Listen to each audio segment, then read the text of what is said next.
नमस्कार स्टूडेंट्स, आज की वीडियो में हम ग्रीन फंक्शन पर एक प्रॉब्लम और करेंगे भाई।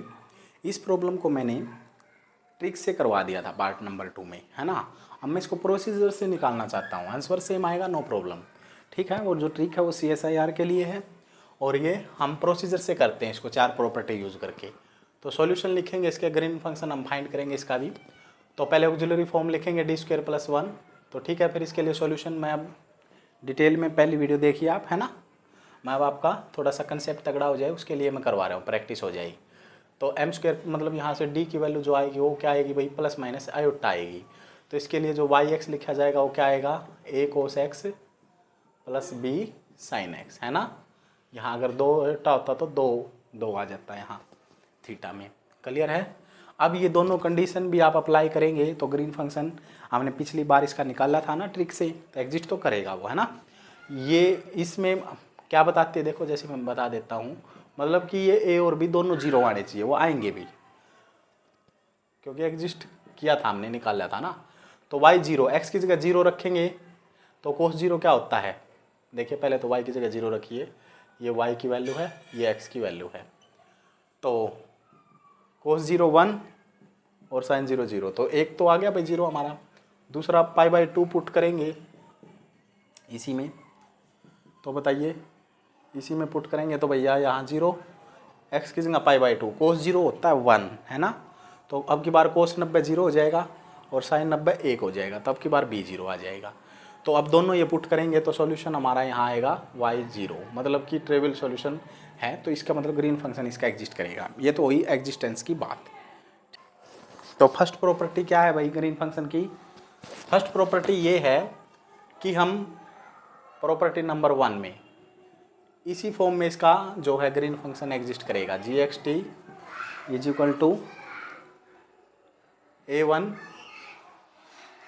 a1 cos x + b2 sin x, और ये क्या हो जाएगा, सॉरी a1 a2 आएंगे ना, यहाँ पर b1 cos x + b2 sin x, और इसको यहाँ तोड़ देंगे। कैसे तोड़ेंगे पता है ना आपको, 0 से x से t, और फिर ये t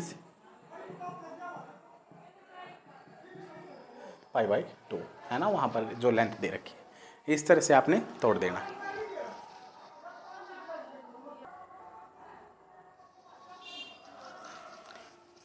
तो ठीक है भाई, पहली प्रॉपर्टी ये है। तो दूसरी प्रॉपर्टी क्या है हमारी, बताइए। दूसरी प्रॉपर्टी में ग्रीन फंक्शन क्या होगा, ग्रीन फंक्शन कंटिन्यूज होगा, कंटिन्यूज एट पॉइंट t, और अप टू ऑर्डर कहाँ तक होगा बताइए, n-2 ऑर्डर तक होगा। बता चुका हूँ मैं सारी बातें। तो इसका मतलब डिग्री वहाँ पर 2 है तो 2 में से 2 गया 0, तो मतलब कि 0 ऑर्डर, मतलब कि g ही कंटिन्यूज होगा। और g कंटिन्यूज होने का मतलब मैं बताया था कि उसकी जो राइट लिमिट है और उसकी जो लेफ्ट लिमिट है वो बराबर होगी। तो आप पिछली वीडियो देख सकते हैं, मैंने बिल्कुल डिटेल में बताया है। अभी मैं शॉर्ट में आपको यहाँ भी बता देता हूँ। देखो डायरेक्ट पुट कर दीजिए यहाँ पर t, b1 cos t, मतलब क्योंकि राइट में जाएंगे t के ये होगा और फिर t पुट करेंगे, है ना, इस तरह से। Very good. b2 sin t, पिछली वीडियो आपने देखी होगी तो अच्छा समझ में आएगा, no problem. a1 cos t + a2 sin t, यहाँ तक बताइए कोई दिक्कत है? अब इसमें क्या करिए, b1 - a1 cos t, मतलब एक तरफ कर लिया इसको, b2 - a2 बताइए यहाँ पर sin t बराबर में 0। इसको इक्वेशन नंबर 1 का नाम दे दीजिए। एक इक्वेशन मिलेगी क्योंकि यहाँ 2 - 2 0 आया है ना, तो प्लस में 1 कर देते हैं। मैं बताता हूँ कि एक इक्वेशन मिलेगी, है ना। ठीक है जी। तो तीसरी प्रॉपर्टी बताइए, तीसरी प्रॉपर्टी क्या है?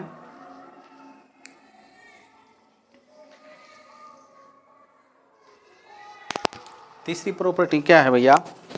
तीसरी प्रॉपर्टी ये है कि green function gxt has discontinuity of first kind.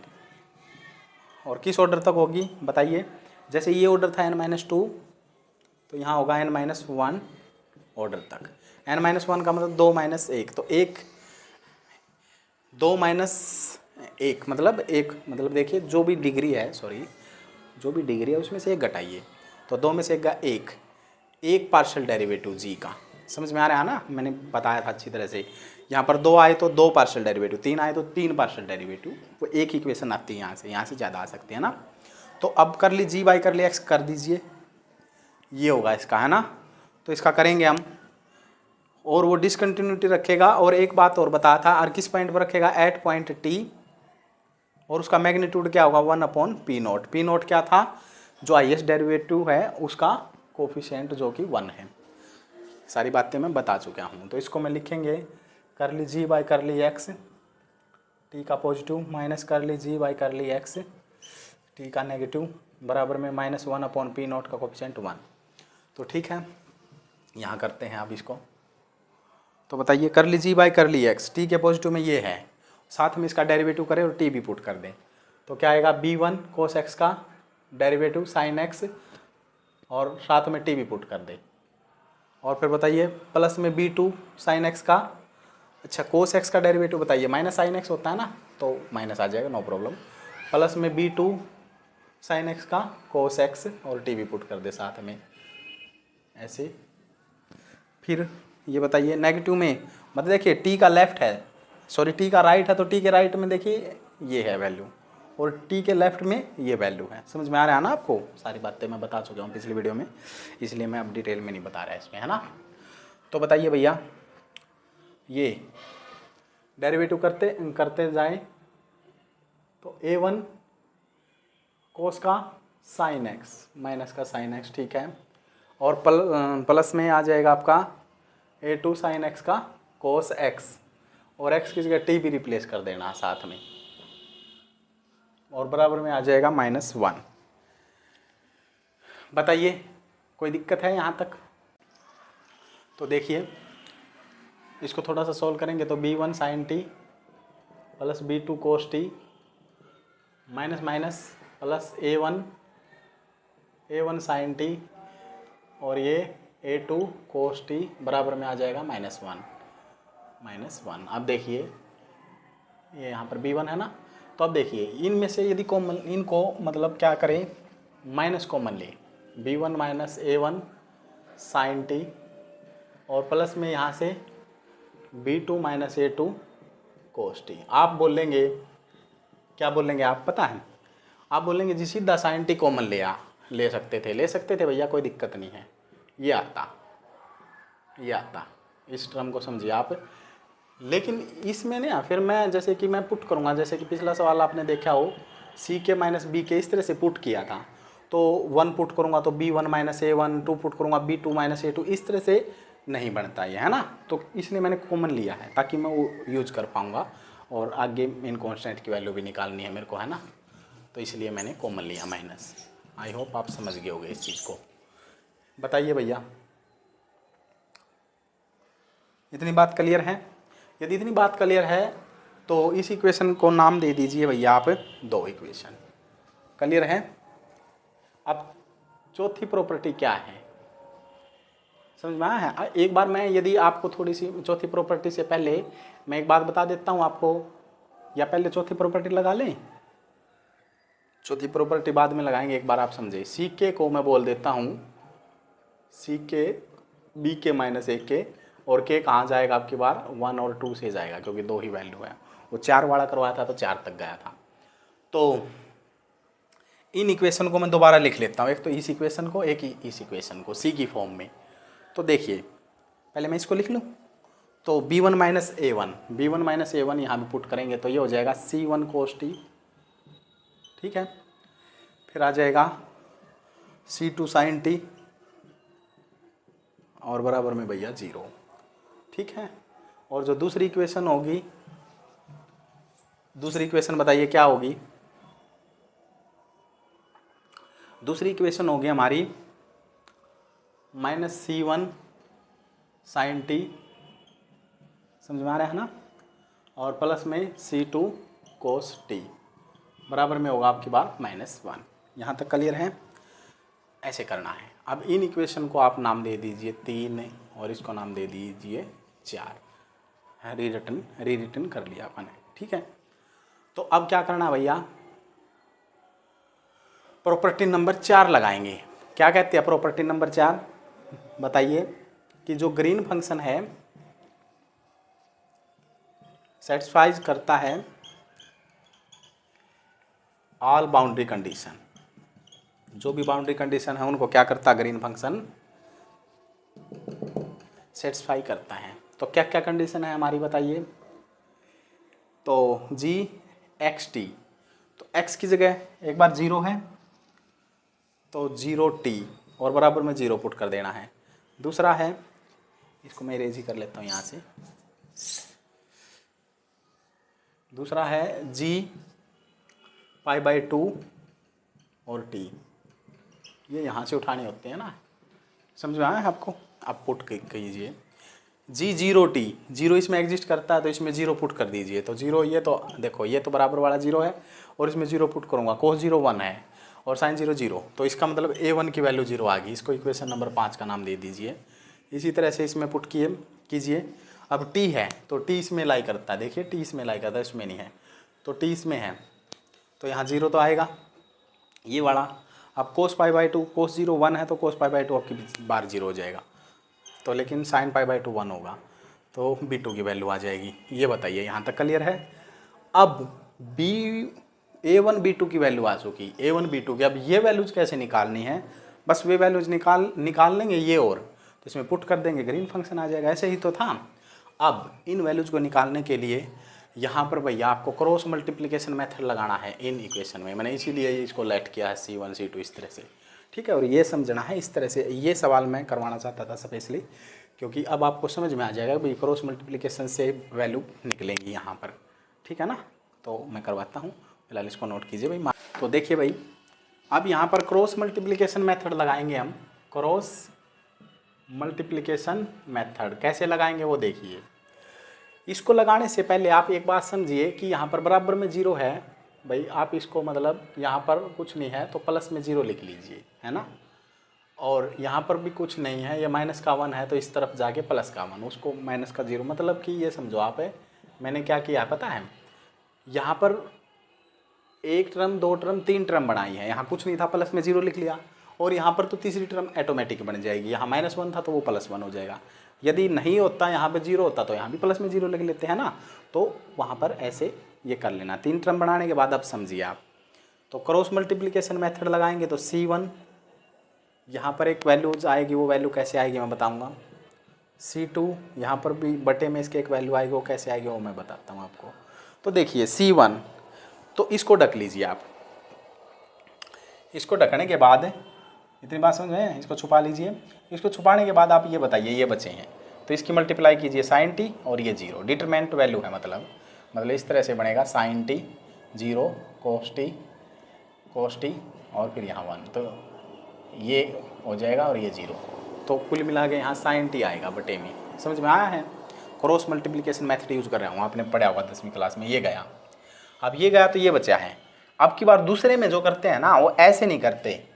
एक बार तो आप डिटरमिनेंट में तो लिखेंगे जो वैल्यूज हैं, क्या वैल्यू है cos t और ये 0 है, और यहाँ पर क्या है जी बताइए, क्या वैल्यू है sin t और यहाँ पर क्या है 1 है, ठीक है।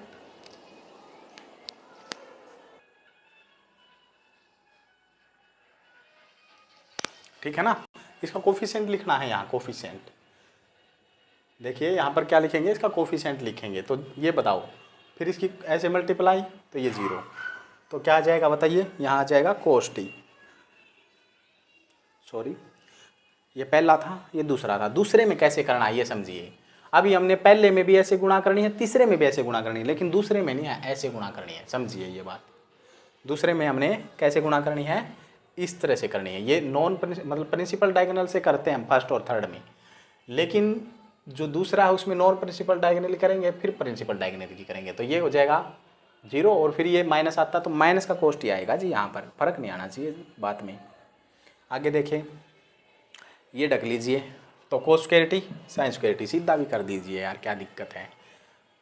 देखिए मैं बोल रहा था ना कि भाई कोफिशिएंट के साथ लेना है, तो क्या बनेगा ये cos t, इसको ढकने के बाद cos t, यहाँ पर माइनस का sin t, और ये क्या बनेगा sin t और cos t। इसका डिटरमिनेंट बताइए क्या आएगा, cos स्क्वायर t और माइनस आना था तो plus cos square T plus sine square T.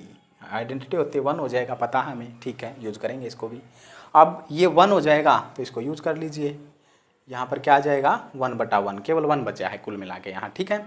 तो अब देखिए इसको इसके बराबर पुट कीजिए, तो C1 की वैल्यू जो आएगी साइन टी आएगी। Very good. और भाई सिमिलरली C2 को पुट कीजिए, तो इसकी वैल्यू जाएगी माइनस कोस टी आएगी।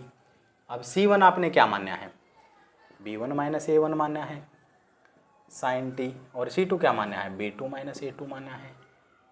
B2 माइनस क्या मानना है आपने, A2। आप ऊपर देखिए CK माइनस BK, तो मानना था ना 1 पुट करेंगे तो B1 माइनस A1 2, तो B2 माइनस A2, इस तरह से। तो अब देखिए भाई, अब हमारे पास वैल्यू ज़रा आराम से आ जाएंगी। हमारे पास क्या वैल्यू है, इनमें से किसकी वैल्यू हमारे पास, A1 की वैल्यू है ना, तो आप लिखेंगे यूजिंग 5, इसको कोई नाम दे दीजिए, इक्वेशन का 7 नाम दे दीजिए, इसको 8 नाम दे दीजिए। एक्सप्लेनेशन आप लिख सकते हैं कि यूजिंग 5 या value of A1 in equation 7, तो ये B1 की वैल्यू आ जाएगी, क्या आ जाएगी, साइन टी। और इसी तरह से यूजिंग या value of B2 in equation 8, तो B2 की वैल्यू 0 है तो A2 बचेगा, माइनस A2 बचेगा, तो माइनस से माइनस कैंसिल हो जाएगा, तो A2 की वैल्यू आ जाएगी कोस टी। सारे कांस्टेंट हमारे आ चुके हैं, ठीक है, सारे कांस्टेंट हमारे आ चुके हैं। तो ग्रीन फंक्शन क्या होगा मैं बताऊं, तो देखिए पहले आप सारे कांस्टेंट को लिख लीजिए। क्या क्या आए हैं भैया, A1 A2 B1 B2, बताइए क्या क्या वैल्यू आई हैं। A1 तो हमारा 0 था, A2 हमारा आया है कोस टी आया है, ठीक है, और B1 क्या आया है, साइन टी आया है, और B2 क्या आया है, B2 0 है। अब ये सारी वैल्यूज़ ग्रीन फंक्शन में हमने पुट कर देनी है, तो मैं इरेज नहीं करूँगा, यहीं पुट करके दिखा देता हूँ आपको। तो A1 की वैल्यू क्या आई है बताइए, 0 है, तो ये टर्म यहाँ से कैंसिल हो जाएगी। समझ में आया है, उसके बाद ये सॉल्यूशन होगा आपका, समझ में आया है, ये आपका ग्रीन फंक्शन का आंसर होगा जो मैं ये डिब्बे में लिखूँगा। और A2 की वैल्यू बताइए क्या है, कोस टी, तो यहाँ आ जाएगा कोस टी। बस यदि आपने इतना करना है, इतना कर दिया, तो फिर यहाँ टी को अगला ग्रीन फंक्शन आप वैसे भी निकाल सकते हो, यहाँ पर कोस एक्स और यहाँ पर साइन टी, टी को एक्स से, एक्स को टी से रिप्लेस कर देंगे। वैसे फिर भी यहाँ पर क्या था, B1 कोस एक्स था ना यहाँ, और यहाँ क्या था B साइन एक्स, फिर भी मैं बता देता हूँ बी नहीं था, यहाँ B2 था। तो बताइए B1 की वैल्यू क्या आई है हमारी, ये आई है, और B2 की 0, तो ये तो टर्म घर चली जाएगी। अब ये B1 की वैल्यू क्या है हमारी, साइन टी, तो मतलब कि साइन टी, अब मतलब ये आ जाएगा, आप ये साइन टी हो जाएगा, ये कोस एक्स हो जाएगा। क्लियर है ना, समझ में नहीं आया भैया आपको, देखो B1 कोस एक्स था और B2 साइन एक्स था, ये तो पुट हो जाए, देखो कोस एक्स तो एच टी रहेगा, B1 की वैल्यू साइन टी, तो which is our required green function. और आप ट्रिक से चेक कीजिए, यही आया था। तो ऐसे आपने निकालना है, मैंने एक सवाल और करवाया है प्रोसीजर से, ठीक है। आशा करता हूँ आपको समझ में आया होगा, कोई दिक्कत नहीं है इसमें, किसी प्रकार की कोई परेशानी नहीं है। इस तरह से आपने ग्रीन फंक्शन निकालना है। और फिर मैं CSIR के हिसाब से चलूँ तो CSIR में एक ऑप्शन तो यही हो सकता है भैया, दूसरे ऑप्शन में दोनों से मल्टीप्लाई करवा सकता, तो वो भी होगा, क्योंकि कोई भी ग्रीन फंक्शन यदि आंसर है, तो देखो ये तो आंसर होगा, पहला मान लीजिए CSIR में ये है, तो पार्ट सी का है, तो पहला तो आंसर होगा, ये तो हमने निकाला ही। दूसरा, यदि ग्रीन फंक्शन उसका उत्तर है तो C टाइम मतलब होगा, या दूसरे ऑप्शन में मान लीजिए ऐसा है, दूसरे ऑप्शन में तो ये भी होगा आपका ऑप्शन, ठीक है। लेकिन तीसरे ऑप्शन में ऐसा है, एक जगह नेगेटिव से करवा रखा है, दूसरी जगह, तो ऐसा नहीं कर सकते, दोनों में करना है। किसी भी कांस्टेंट से, ये C है ना, जो ये C से मल्टीप्लाई वहाँ करो तो यहाँ भी करना है उसी C से, समझ में आया। ये नहीं भाई यहाँ 2 से कर दी, यहाँ 5 से कर दिया, ऐसा नहीं करना भैया, सेम है ना। और मेरे ख्याल से क्लियर होगा। और अगले में यहाँ कोस से मल्टीप्लाई कर दो, यहाँ साइन से, वो तो वहाँ गलत है, गलत नहीं है, वहाँ गलत है भैया, कांस्टेंट से बोल रहा है यार, आप साइन कोस को कांस्टेंट मान रहे हो क्या, वेरिएबल है ये, है ना। तो आशा करता हूँ आपको समझ में आया होगा। पार्ट सी में भी आप CSIR में भी हैंडल कर सकते हैं, CSIR गेट, और भैया ये सब के लिए इम्पोर्टेंट है, MSc BSc सब के लिए, है ना। तो आप बताइए यदि कोई समस्या हो, और यदि वीडियो अच्छी लगी हो तो लाइक करें, चैनल को सब्सक्राइब करें।